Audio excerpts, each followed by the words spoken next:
அனைவருக்கும் வணக்கம். கடகராசிக்காரர்களுக்கு ஜூலை மாதம் 17ஆம் தேதி முதல் ஆகஸ்ட் மாதம் 16ஆம் தேதி வரை ஆடி மாதத்தில் கிரகநிலைகளின் அமைப்பு எப்படி உள்ளது? அம்மனின் பூரண அருள் நிறைந்த இந்த ஆடி மாதம் நல்ல சிறப்பான மாதமாக அமைகிறதா, இல்ல சில சிரமங்களை ஏற்படுத்துகிறதா என்று ஆராய்ந்து பார்க்கும் போது அதற்கு பதில் சொல்லக்கூடிய வகையில் அம்மனின் அருள் பெற்ற கிரகமாக திகழக்கூடிய சுக்கிரன் 2ஆம் இடமாகிய தனஸ்தானத்தில் ஆடி 16ஆம் தேதிக்கு பிறகு நுழைகிறாருங்க. ஜென்மராசியில் வித்யாகரகர் நிலை கொண்டிருந்தாலும் ஆடி 5 முதல் வக்ரம் பெறுகிறார். இப்படி பல கிரகநிலைகள்ல ஏற்படக்கூடிய மாறுதல் நிச்சயம் மிக சிறப்பான மாற்றத்திற்கு வித்திடக்கூடிய வகையில் அமைகிறது. அதோடு மட்டுமல்லாது இந்த மாதத்தில் ஏற்படக்கூடிய கிரகநிலைகளின் அமைப்பும் மற்ற கிரகநிலைகளின் அமைப்பும் எப்படி உள்ளது என்பதை கணக்கிட்டு பார்க்கும் போதுதான் நன்மை தீமை, குட் ஆர் பேட் எவ்வளவு நிறைந்திருக்கிறது என்பதை நாம் கணித்து விட முடியும். அப்படி பார்க்கும்போது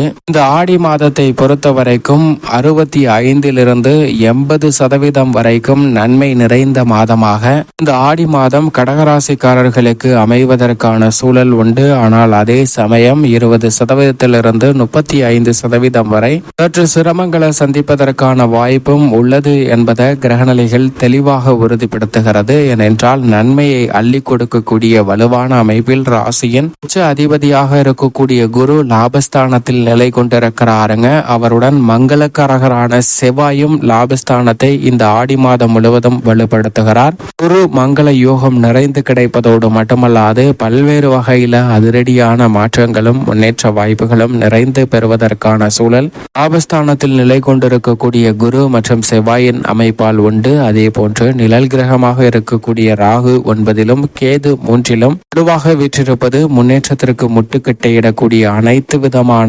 அணிகளையும் தகர்த்தெறியக்கூடிய சிறந்த அமைப்பாக நிச்சயமாக பார்க்கப்படுகிறது. சனி பகவான் அஷ்டமத்தில் ஆட்சி பலம் பெற்றிருந்தாலும் அங்கு வக்ரம் பெற்றிருப்பது மிகப்பெரிய அளவுல ராஜயோகம் நிறைந்த ஒரு அமைப்பாக பார்க்கப்படுகிறது. ஏனென்றால் கெட்டவன் கெட்டிடில் கிட்டிடும் ராஜயோகம் என்று சொல்லக்கூடிய வகையில் சனியினுடைய வக்ரம் மிகப்பெரிய அளவுல நல்ல மாறுதலை வலுவாக பெற்றுத்தரக்கூடிய வாய்ப்பை நிச்சயமாக கடகராசிக்காரர்களுக்கு உருவாக்கி கொடுக்கிறது என்பதுதான் யதார்த்தமான உண்மை. இதோடு மட்டுமல்லாது ஆடி 16ஆம் தேதிக்கு பிறகு மிக வலுவாக அம்மனின் அருள் பெற்ற சுக்கிரன் மிக வலுவாக 2ஆம் இடமாகிய தனஸ்தானத்தில் நுழைகிறாருங்க. ராசியின் அதிபதியாக இருக்கக்கூடிய சந்திரனும் பெரும்பாலும் சாதகமாகவே வலம் வருகிறார். அதோடு மட்டுமல்லாது சாதகமற்ற சூழ்நிலையை உருவாக்கக்கூடிய கிரக அமைப்பாக பார்க்கப்படுவது ஜென்மத்தில் முதலும் முடிவுமாக இருக்கக்கூடிய சூரியன் நிலை கொண்டிருக்கிறாருங்க. வித்யா கரகரான புதன் ஜென்மத்தில் வக்ரம் பெற்று சஞ்சரிக்க போகிறார். வக்ர நிவர்த்தி பெற்றும் ஜென்மத்தில் சஞ்சரிக்க போகிறாருங்க.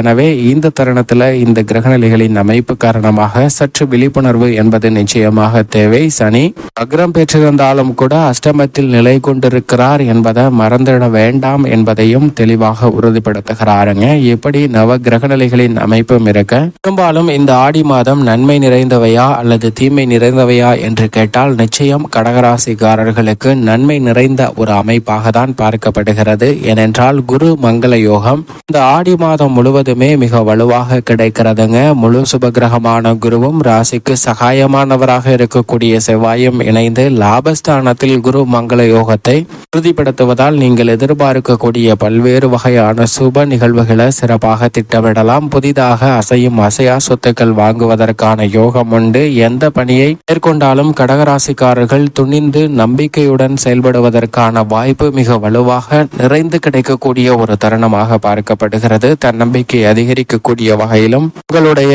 எந்த முயற்சியாக இருந்தாலும் அதில் வெற்றி பெறுவதற்கான யோகமும் நிறைந்து கிடைக்கிறது. புதிய பணிகள்ல மிகப்பெரிய அளவிலான முன்னேற்ற வாய்ப்புகளை நிறைந்து பெறுவதற்கான சூழல் நிச்சயமாக கடகராசிக்காரர்களுக்கு உண்டு. பல்வேறு வகையான காரிய தடைகளை நீக்கி சிறப்பான வளர்ச்சியும் முன்னேற்றத்தையும் இந்த தருணத்தில் நிறைவாக பெறக்கூடிய வகையில் பல அற்புதமான மாறுதல்களை வலுவாக சந்திப்பதற்கான சூழல் உண்டு. தொழில்துறை வியாபாரத்துறையில் வக்ரசனியின் ஆதிக்கம் நிறைந்திருப்பதால் கொடுக்கல் வாங்கலில் ஏற்பட்ட குழப்பங்கள் நீங்கும். நீண்ட நாட்களாக நடைபெறாத காரியங்கள் தற்போது படிப்படியாக நடைபெறுவதற்கான சூழல் வலுவாக கிடைக்கிறது.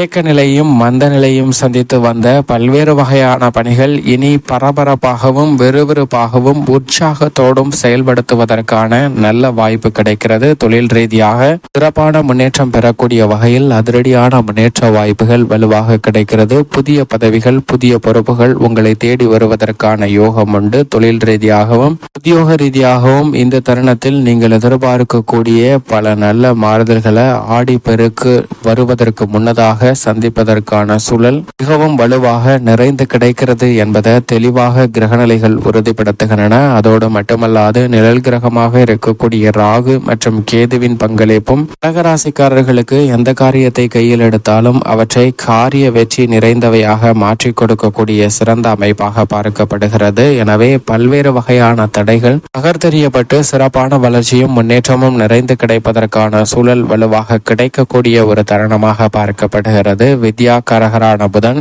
ஜென்மத்தில் வக்ரம் பெறுகிறாருங்க. எனவே சில நேரங்களில் உணர்ச்சி வசப்படுவதற்கான வாய்ப்பு அதிகமாக உண்டு. 3 மற்றும் 12ஆம் இடத்தின் அதிபதியான வித்யாகரகருடைய புதனின் அமைப்பு காரணமாக சில நேரங்களில் உடன்பிறப்புகளின் ஒத்துழைப்பும் குடும்ப உறுப்பினர்களின் ஒத்துழைப்பும் சற்று குறைவதற்கான சூழல் உண்டு. எதிர்பாராத திடீர் பயணங்களையும் அலைச்சலையும் சந்திப்பதற்கான வாய்ப்பு உண்டுங்க. எனவே ஜென்மத்தில் நிலை கொண்டிருப்பதால் உடல்நல ஆரோக்கியத்திலும் கூடுதல் கவனம் தேவை. ஏனென்றால் உஷ்ண கிரகமாக இருக்கக்கூடிய சூரியனும் இந்த மாதம் முழுவதுமே ஜென்ம ராசியில் தான் நிலை கொண்டிருக்கிறார். எனவே உடல்நல ஆரோக்கியத்தில் அதிக கவனம் நிச்சயமாக கடகராசிக்காரர்கள் செலுத்த வேண்டும். அதோடு மட்டுமல்லாது உணவு பழக்க வழக்கங்களில் மிகுந்த கவனத்துடனும் விழிப்புணர்வுடனும் செயல்பட வேண்டிய ஒரு தருணமாக நிச்சயமாக பார்க்கப்படுகிறது என்பதை திட்டவட்டமாக உறுதிப்படுத்துகிறாருங்க. தொழில் மற்றும் உத்தியோகம், கல்வி ரீதியான பணிகளில் எதிலும் அவசரம் காட்ட வேண்டாம். சற்று நிதானத்துடன் அனைத்தையும் அணுகும் போது அதில் இருக்கக்கூடிய சிக்கல்களை கரைந்து நல்ல முன்னேற்றத்தை பெறுவதற்கான சூழல் நிச்சயமாக உண்டு. ஏனென்றால் மிக வலுவாக சுக்கிரன் ஜென்மத்தில் நிலை கொண்டிருந்தாலும் 16ஆம் தேதிக்கு பிறகு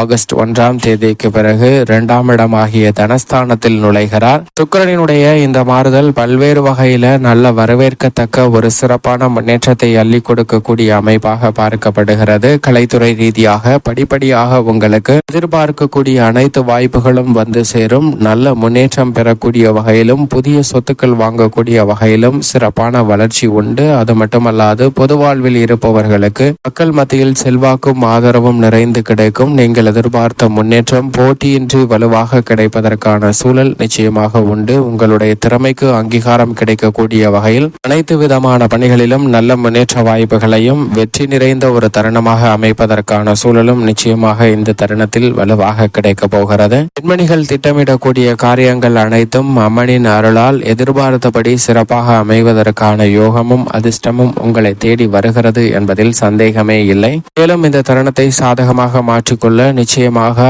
ஆடி அமாவாசை தினத்தன்று அக்டோபர் 4ஆம் தேதி அன்று முன்னோர் வழிபாட்டை சரியான முறையில் மேற்கொள்ளுங்கள். அதோடு மட்டுமல்லாது ஆடி பெருக்கன்று வழிபாடு செய்வதோடு மட்டுமல்லாது உங்களுடைய புதிய முயற்சிகளை மேற்கொள்ளலாம். மிக பெரிய அளவில் அவை வளர்வதற்கான யோகமும் வலுவாக கிடைக்க போகிறது. மேலும் இந்த மாதம் முழுவதுமே அம்மனின் பூர்ண அருள் உள்பெற்ற மாதமாக பார்க்கப்படுவதால் ஆடி மாதம் முழுவதும் வெள்ளிக்கிழமை விரதம் இருந்து அருகாமையில் உள்ள அம்மன் ஆலயம் சென்று தீபம் ஏற்றி வழிபாடு செய்யுங்கள். கடகராசிக்காரர்கள் தங்களுடைய வாழ்வில் சந்திக்கக்கூடிய தடைகள் அனைத்தையும் தகர்த்தறிந்து சிறப்பான முன்னேற்றத்தையும் வளர்ச்சியையும் நிறைந்து பெறுவதற்கான சூழல் நிச்சயமாக கிடைக்கும்.